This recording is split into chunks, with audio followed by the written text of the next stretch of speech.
Police officers of Reddit, what was your most disturbing call? Story 1. Former cop. Was a rookie deputy and got this call that a man got his foot caught in a garden tiller and was bleeding profusely. It was a 20-minute drive running code, so I had time to plan out my actions. I figured the ambulance would be about 10 minutes behind me, so I was going to tourniquet above the knee, and I assumed he'd be unconscious and are needing CPR. I get there, and it's a big-ass farm building with two guys just standing there smoking.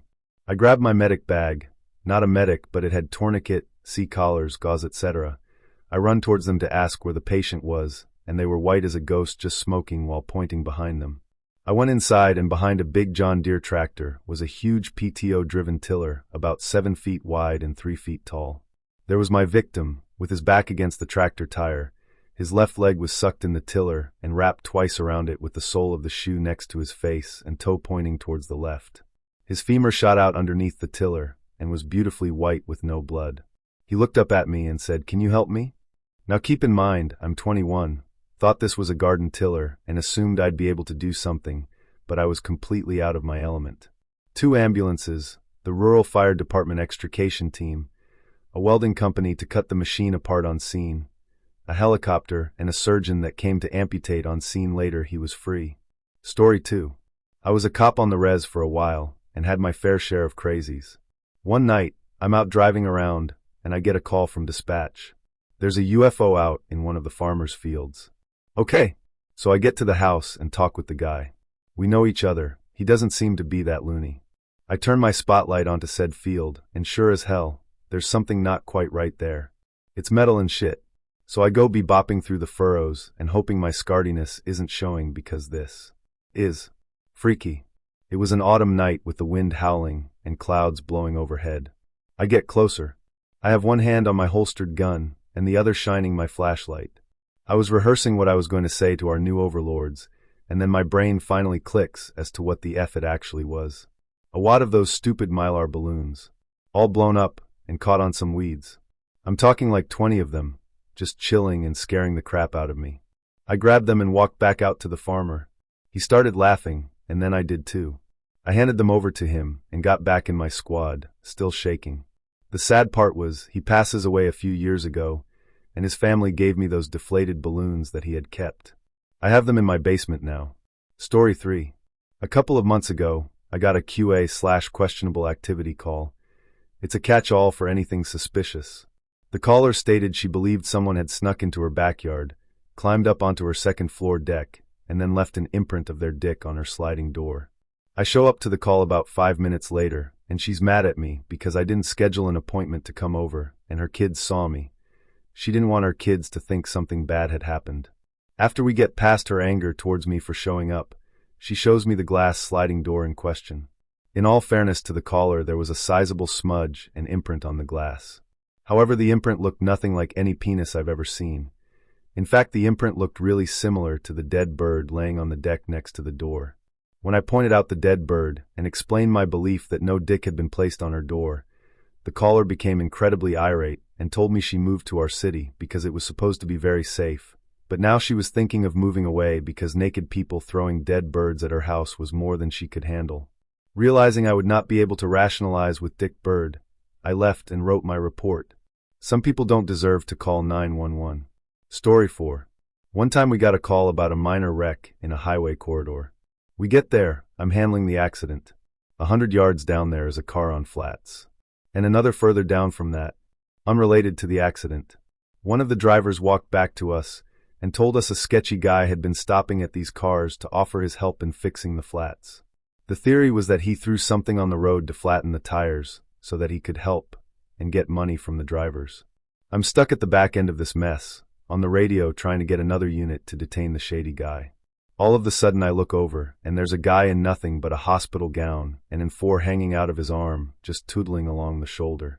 The nearest hospital was several miles away, so I have no idea how he covered that distance with nobody noticing. So here I am with 1. A car wreck 2. A guy possibly flattening tires on purpose, and 3. An escaped hospital patient.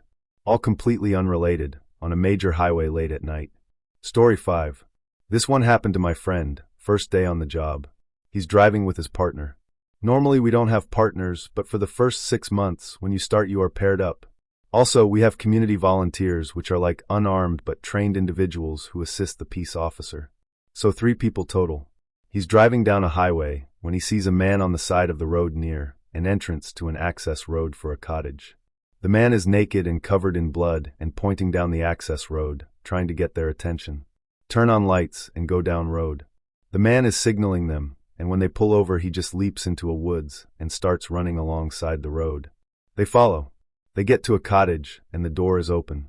They turn to look at the naked man and he's gone, vanished into the woods. There is also visibly blood all over the door and deck.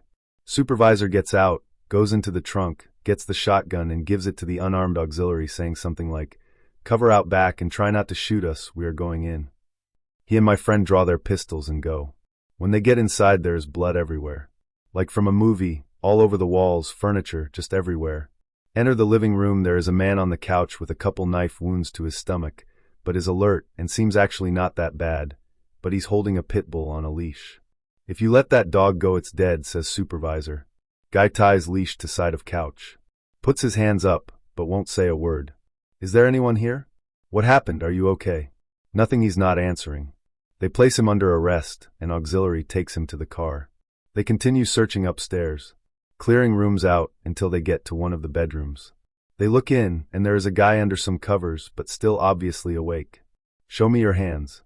The guy hears them, throws the blanket off to reveal he is also naked, stabbed, and basically about to die from blood loss.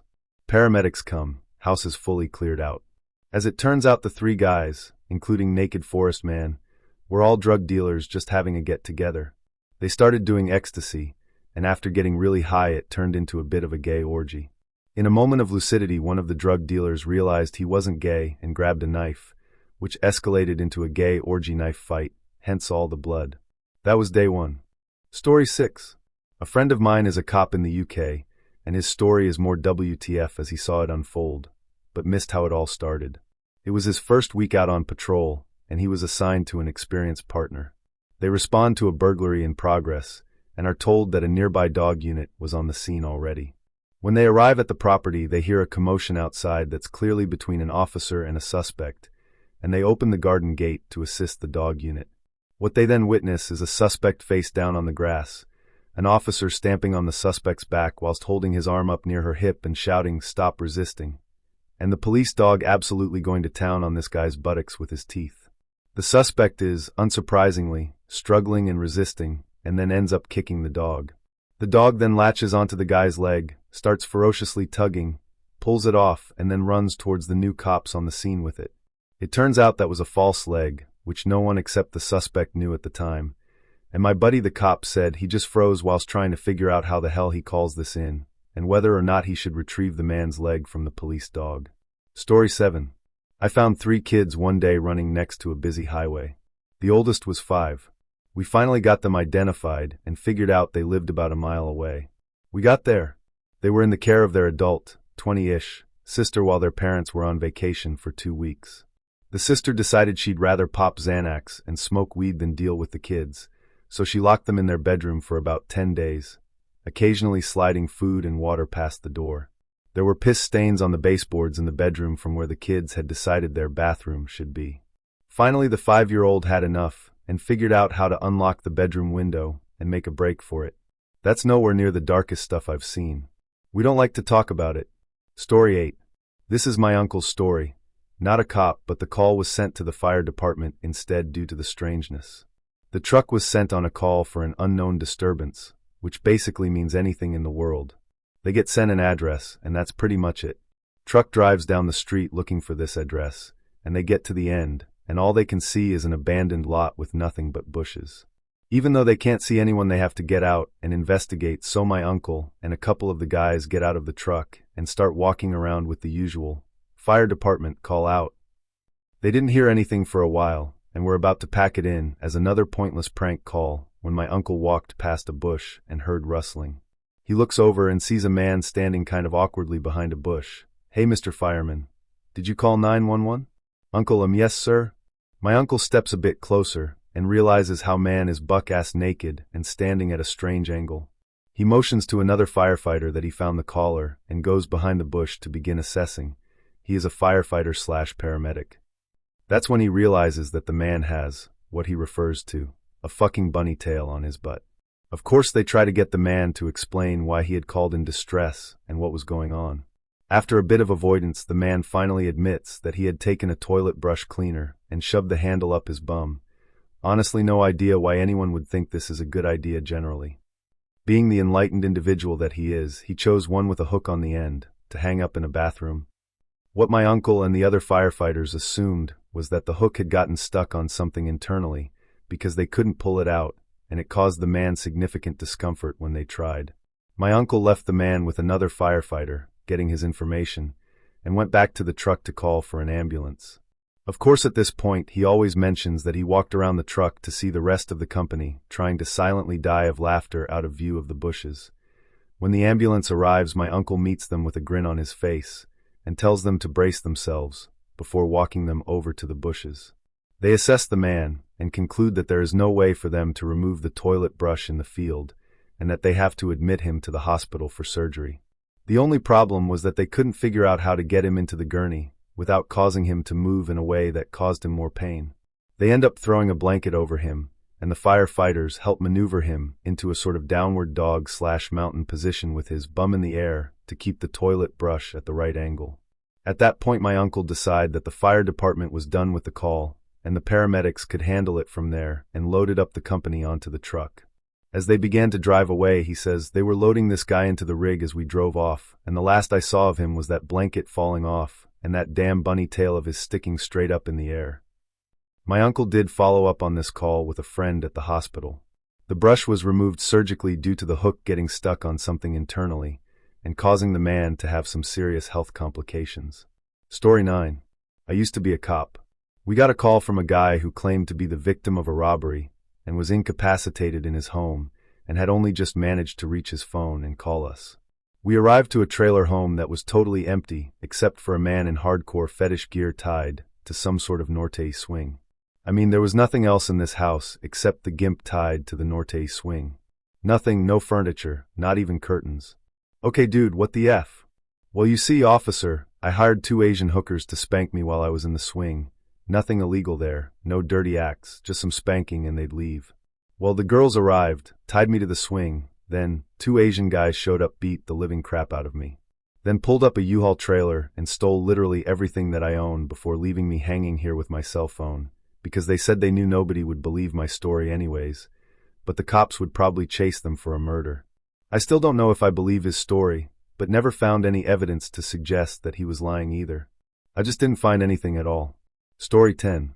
Too many to choose from, I forget them all. So how about non-fatal ones that are kinda upbeat? Car in a pond. Guy bought the car, hated it, got so angry he literally drove it into a pond and they left. Ticket for littering, 'cause I jumped in to see if anyone was in the car. Car wrecked in a tree like up in the middle of the branches, I just don't know how. Half missing decomposing dead body from natural death. Turned out the many cats in the house ate half that person. Okay, that one's gross. A ride-along had a warrant and got tossed by the officer they were with, trying to run from. That was a more of WTF moment, hearing it over the radio. Guy going through a divorce and decided to renovate his house at 2 a.m. with a sledgehammer by taking out all the walls and furniture, 'cause his future ex got awarded the house. Didn't arrest him, was still his house, just keep the noise down please. Story 11. Obligatory, not a cop, but an acquaintance. She was once called by this guy who complained that the prostitute he paid wasn't willing to sleep with him. Prostitution is legal here, by the way. So she asks the prostitute about it, and she said, well, I would sleep with him, but he is so drunk that he can't get it up. It must be hard not to start laughing in the guy's face right then and there. Story 12.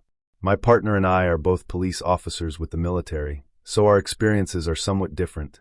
I retired from the force this year. But thinking back on all the memorable cases we have had, the most WTF happened cases were all suicide and death related. The misadventure deaths usually take the cake for complete WTF worthiness though. One involved a guy who was found hanged in his bedroom. He was wearing a dress and heels, with strings attached from his feet to his ballsack. We believe that he liked the tugging sensation when he walked around the room. There were numerous cum jars, many without lids, all over his bedroom. Some of them had been knocked over. It was just a complete mess. The only thing that comes to mind at the scene is, what the F? Story 13. Not me but my dad, but when he was on the road years back he got a call from a man saying he was locked in someone's closet. So he goes to the location of the call, which was a project housing unit, and knocks on the door. A man answered exclaiming, "I caught one. I caught one." My dad has absolutely no idea what this dude means until he opens up the closet and sees a dwarf tied up in the closet. Apparently the dwarf was going door to door for some organization, and when the psycho dude opened his door, he thought he found a leprechaun and proceeded to catch it and throw it in his closet for safekeeping. Story 14. I am a cop. A fellow officer and I were on our way to violate some citizens' constitutional rights at 4 in the morning when we saw a woman standing in the sprinklers of business on a street. The woman was wearing nothing but a silk robe. Super bizarre. The woman was swaying with her hair in her face. Just standing in the sprinklers. We stop out with her because it's creepy AF. My buddy approaches her. She's unresponsive, looking like that girl from The Ring. We notice she has earbuds in. He reaches and pulls one out. The lady looks up and starts screaming, "HHHH, what the F, where am I?" Scared the crap out of my buddy. He legit thought she was a zombie for half a sec. She found out that night that she sleepwalks. No known family history because she was adopted and never knew her birth parents. It was the first time she's ever taken a large dose of Benadryl as well, so that probably didn't help. Story 15. Not a cop, but I was there in the aftermath, and years later when the rest of the story came out. When I was in my first year of college, my girlfriend had a roommate who was dating a highway patrolman. One night we were laid up watching TV at her place when he came up in the petrol car. He never did this. The car went to his home and stayed. Came in and fell on the couch mumbling 199. Just 199 over and over. After a while, he got over the shakes and told us what happened. He was sitting on a stretch of the highway nicknamed Snakeback, as it had lots of hills on this 20-mile straightaway. They would sit in the bottom of the hills and catch speeders as you couldn't see the car until you toped the hill right before it. Pop speeders with radar and wait on the next one. Well, he's sitting there and the radar goes off. 199. This is the top reading his radar unit can show. He looks around, clears the reading and lays it back on the dash. 199. WTF? Picks up the gun, aims it down the road. 199. He's about to start the diagnostic test because there has got to be something wrong with the unit. ROWRRRR. Whole damn car shakes, trees are moving, and he about shits himself. All he saw was a blue streak. He didn't call it in or anything. What would I say? Hey, there's a blue streak coming your way at 200 miles per hour. He just came to us as we were the closest people he knew.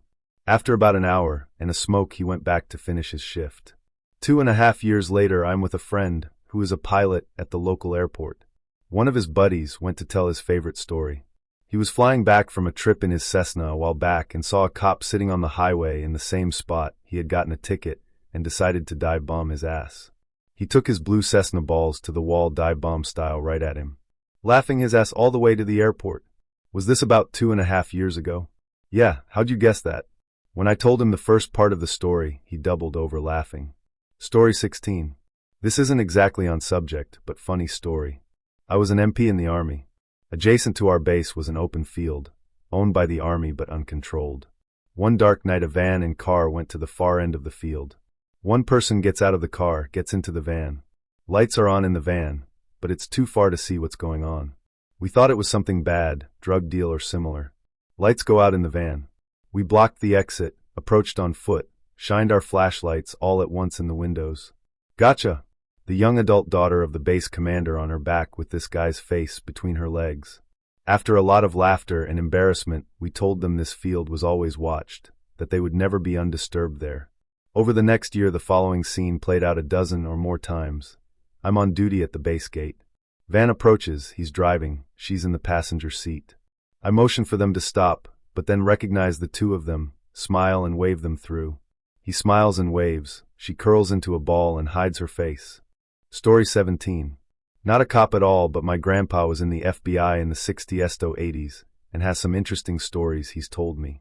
Back in the day, there was a wanted man who they had been trying to find for a while. They knew where he lived, but every time they would check to see if he was at his apartment, there were never any signs of him. He lived far away from the city in a relatively rural area of Texas. One day my grandpa was off duty and was in the area, I'm not sure why, and decided to check on it, not expecting anything to come of it. The guy wasn't known to be dangerous IRC, so my grandpa didn't think much of going to check on the house. He went up to the door and knocked. The door opened up after a little, and lo, and behold, it's the guy they're looking for standing right in front of him with a pistol in his hand. I don't remember exactly what happened since I was told this story a while ago, but he managed to disarm the guy and get him cuffed. The guy didn't resist and later claimed that he was practicing his quick draw. After my grandpa got him into handcuffs, he put the pistol on top of the refrigerator in the room, assuming that the wanted guy was the only person in the apartment. My grandpa started taking the guy out of the apartment to his car. As he was reaching the door, he heard a yell from behind him. His girlfriend had been in the apartment the whole time, and when he turned around she had grabbed the gun from the top of the fridge and demanded that he let the guy go. So instead of letting him go, but Grandpa used the guy as a human shield and told her to put the gun down. She refused, so he approached her with her boyfriend in between them for protection. He got close enough to throw the boyfriend into her and subsequently cuffed her too. The whole time the wanted guy was pleading with the girlfriend to stop and didn't struggle against my grandpa. My grandpa only took the wanted guy because they were far from the city. I don't remember if he went back for the girlfriend later or if he got back up to do it. Story 18. Standard, not a cop, but I'm actually a security officer for a downtown bus station. The station is home to a lot of homeless people, less fortunate, and plenty of troublemakers. We usually know all of the troublemakers by first name because we deal with them on a regular basis. So anyways, I made a deposit for the bus station and noticed a fella asleep on the bench inside the lobby. Usually this isn't a big deal, but that would mean that I would have to wake him up later when I returned. Unluckily this day, we had a troublemaker hanging around. Now most people think that we deal with common drug dealers and gangbangers at this bus station, which is true. However, we live near a rural area with lots and lots of poor conservatives. So several of our troublemakers are also old angry white dudes and fucking sovereign citizens. Fuck sovereign citizens. Anyways, I returned from the deposit to see several cop cars pulled up and a guy getting frisked on one of the windows. So I go over to the cops and ask them what was going on. As it turns out, someone called police on the man claiming he was intoxicated or high on drugs. I noticed that the man was the same one who was asleep in my lobby just earlier. So I asked the cops if the guy was intoxicated or high. Turns out he was not. So I asked who made the call. Turns out it was a private citizen who raised some concerns about a guy being inebriated on property. The bus station didn't call him in and didn't even know what happened. Well, turns out the cops told me it was a guy named Robert, our resident SOV Civ. Robert is a whiny SOV Civ who really likes to tattle on people and make up outlandish stories about him getting robbed. If any of you remember Randall from Disney, Recess, this is him in adult form. So I asked the cops if they would be willing to talk to Robert and give him a warning. They said, nope. Fuck, I needed to talk to him. I pulled Robert aside and asked him if he called the police on the guy. Robert said he did, and he would do it again if needed. So I had to warn Robert that he was not the law at the bus station. He needed to tell me or the dispatchers if there is a problem and not to take measures into his own hands. Robert got pissed. He started to swear at me and walk towards me, saying that I wasn't in authority over him. I finally had enough and pointed at the door. I told him to leave for the day or I would have him trespassed and arrested. He got the message and sulked under a tree across the street until we close. 5 SOV Civs and F. Robert. Story 19. It was the Super Bowl. I honestly don't remember which one. Football is boring. Get sent to a domestic to find an upset but otherwise unharmed female that was pretty small. And a much larger male that looked like he got the holy crap kicked out of him. Broken furniture and shattered glass everywhere. It was a war zone. The neighbors called us there, not them, which always means it's going to be bad. The female refused to say anything. Just cried uncontrollably and said she didn't do anything wrong. No marks on her hands, and really there was no way she beat the guy up. Said there was no one else at the house, and there was no reason to think otherwise. Guy was beyond drunk, of course. The game had been over for an hour or two. He's upset, combative, and refuses to tell us who beat the hell out of him. Get the victims' advocates out there. Lots of talking, trying to sort things out. Eventually he cracks, really I think just to get us to leave. When the winner won, he got so amped up that he lost his mind and laid the snack down on himself. And the best part? The winning team was his team. He did it because he was happy. Separately let the lady know he told us, and she confirmed and filled in details. It all happened. It's not illegal to beat yourself up. We left confused and with no arrest. And that's why Super Bowl is the craziest night to work, depending on what teams are playing. Story 20. My dad is a cop, so I have 2 stories he has said. These aren't the most fucked up, but it's the 2 he wouldn't mind being shared with others. First story, he shows up to a rollover on the highway. It is a U-Haul that flipped onto its side, a different vehicle rolled. He knows there are fatalities before he even gets there. He said as he walks around the front of the upturned truck he sees the feet first, and it already had him unsettled. First dead body, it was his 2nd week. As he keeps walking it becomes clear that the truck's side landed just below the guy's jaw. So it completely crushed his head with the cargo area. Later that day, he gets a call of a garbage truck then backed up over a homeless man. He didn't go into detail with this one other than warning, stepping on a ketchup packet. He went into more detail, but that's all I actually remember, and don't want to put details that aren't there. Second story, about 2 months later, he gets a call about a truck driver that has had an accident. He gets on the scene. Everything is fine except for a basketball-sized hole in the back door of the truck. When they open the doors, there is a motorcycle helmet in the back. The head was still in there. At the same time, a different local police department calls asking if they have had any odd motorcycle accidents. They had the other body and the bike about 50 miles away. Turned out the trucker's lights were out, and the motorcycle was going over 150 to hit that hard.